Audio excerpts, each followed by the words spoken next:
Deloitte urges caution on foreign borrowing despite improved debt outlook, and also importers and exporters call for united front to reform Ghana's port.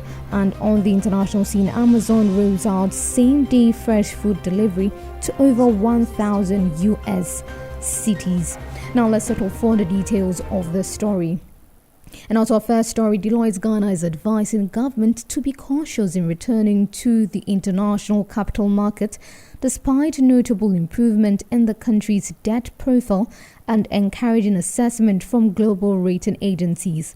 In its latest review, the research and advisory firm warned against policy missteps that contributed to the 2022 debt crisis, urging that any external borrowing be directed towards strategic capital investment capable of supporting loan repayment.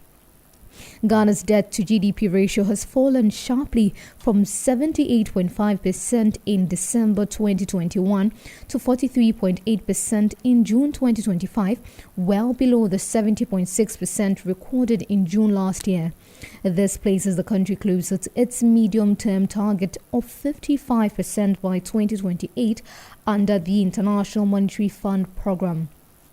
The review shows that total public debt dropped by 113.7 billion cedis in the first half of 2025 from 726.7 billion at the end of 2024 to 613 billion by June this year. Deloitte attributes the improvement to a stronger cedi and the successful completion of government debt restructuring exercise. The firm noted that Ghana's improved fiscal position could attract further upgrades from agencies such as S&P and Moody's, boosting investor confidence. It also commended the government for building financial buffers like the sinking fund, recommending that these efforts be accelerated with regular public update.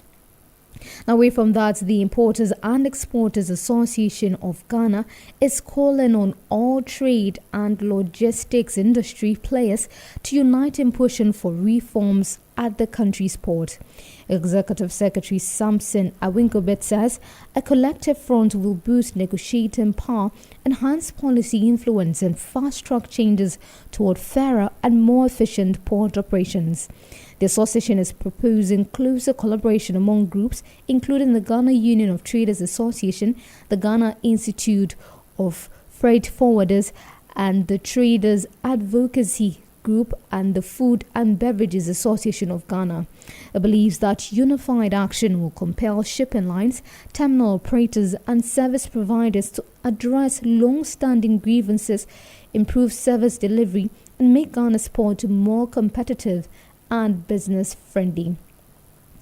The Bank of Ghana has announced wide-ranging regulatory measures aimed at strengthening the resilience of the country's banking sector, improving risk management, and aligning with international best practices.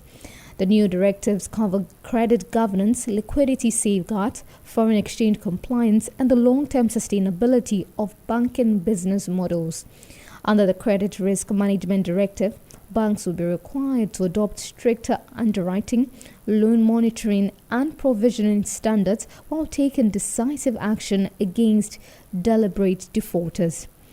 A directive will introduce tighter governance for partnerships between banks and insurance companies, and new rules will limit overexposure to single borrowers or industries.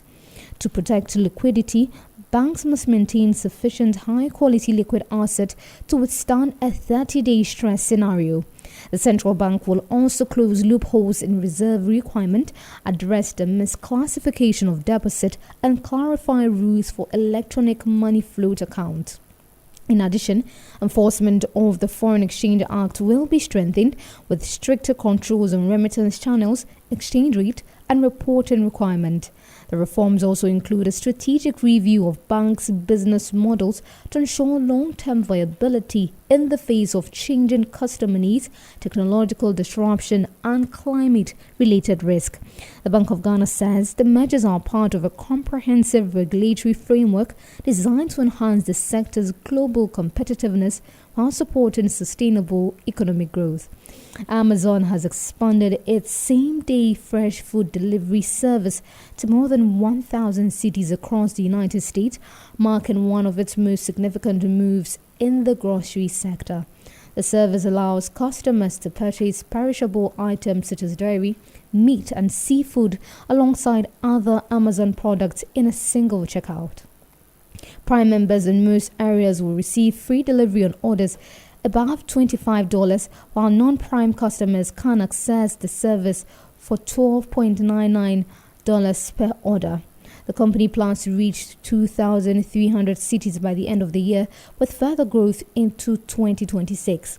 The expansion builds on pilot launch in Phoenix, Orlando, and Kansas City, which saw strong demand from shoppers. Industry analysts say the rollout strengthens Amazon's competitive edge in the grocery market, leveraging its extensive logistics network to deliver profitably. The move adds to its existing offerings through Amazon Fresh and Whole Foods Market. Last year, Amazon recorded $100 billion in grocery sales through its main platform, excluding Whole Foods and Amazon Fresh, with everyday essentials accounting for 1 in every 3 units sold worldwide.